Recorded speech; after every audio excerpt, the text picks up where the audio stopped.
Government senior secondary school Bihar के जो बच्चे हैं, दीपावली की सफाई की है और बच्चों ने बोर्ड को सजाया है और हैप्पी दीपावली सबके लिए।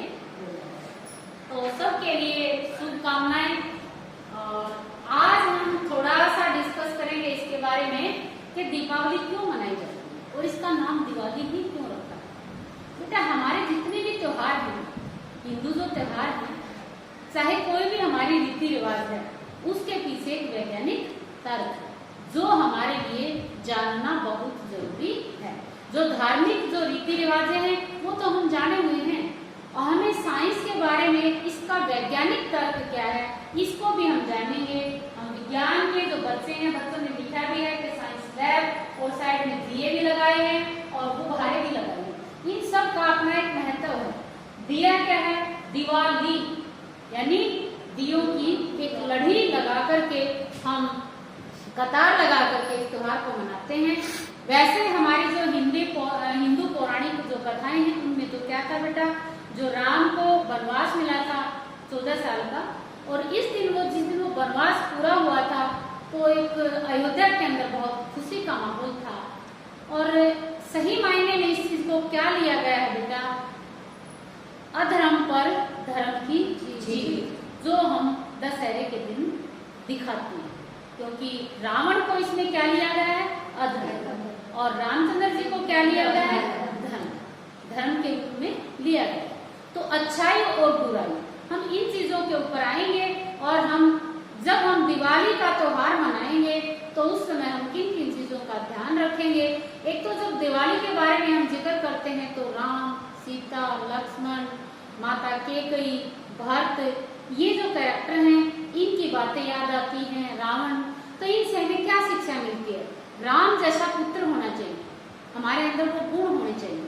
ठीक है बेटा, हमने उनके गुण लेने हैं कि उन्होंने बिना कोप भी वनवास में चले गए। कहने का मतलब कि मेरे माता पिता जो कह रहे हैं वो शायद कुछ ठीक ही कह रहे हैं।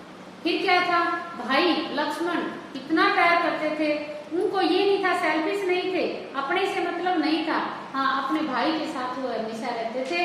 अगर वो सुख में है, दुख में है, तो हमेशा हमें अपने परिवार के साथ रहना चाहिए। अगर एक के ऊपर समस्या है तो हम दूर ना हटे, खुशी है तो हम अंदर बिल्कुल मिल जाते हैं, अपनापन दिखाते हैं, और थोड़ा कष्ट का टाइम आ जाता है तो हम दूर हट जाते हैं। तो ये चीजें सारी शिक्षा लेने की है।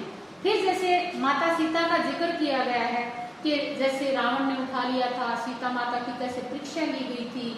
तो ये परीक्षाएं और ये दुख सुख के दौर हमेशा चलते रहते हैं। रावण को उस समय क्या दिखाया सीता माता ने, जो लक्ष्मण थे वो बहुत शक्तिशाली थे, उन्होंने एक लक्ष्मण रेखा मीन्स उसके अंदर कोई एंट्री कर जाता है तो दुष्ट वही खत्म हो जाएगा। वहां पर जो उनको बोला गया उन्होंने उनकी आज्ञा की अवहेलना की। इसी कारण से सीता माता को कितने कष्ट झेलने पड़े। ये सीता माता क्या है, कौन क्या है, यहाँ पर हमने कैरेक्टर लिया है कि जब हम बड़ों की या कोई हमें कुछ बताता है, कोई इस तरह के हमें आदेश देता है या हमें कोई सलाह देता है, जब हम उनका उल्लंघन करते हैं तो हमें दुखों का, कष्टों का सामना करना पड़ता है। उसके बाद उसमें दिखाया गया बेटा कि जैसे रावण ने उठा लिया तो उन्होंने गलत किया, तो उस गलती के कारण उनकी पूरी लंका को ही सब कुछ उनका नष्ट हो गया। ठीक है, घर परिवार देश सब कुछ नष्ट हो गया। तो किसी भी गलती के कारण कितना हमें नुकसान भुगतना पड़ता है। तो किसी भी काम को हम सोच समझ के करें, जानबूझ करके किसी तरह की भी लापरवाही हम ना करें। अगली बात आती है कि जब वो वनवास के बाद घर आते हैं तो खुशी मनाई गई, दिए लगाए गए। ये चीजें क्या हैं कि हमें एक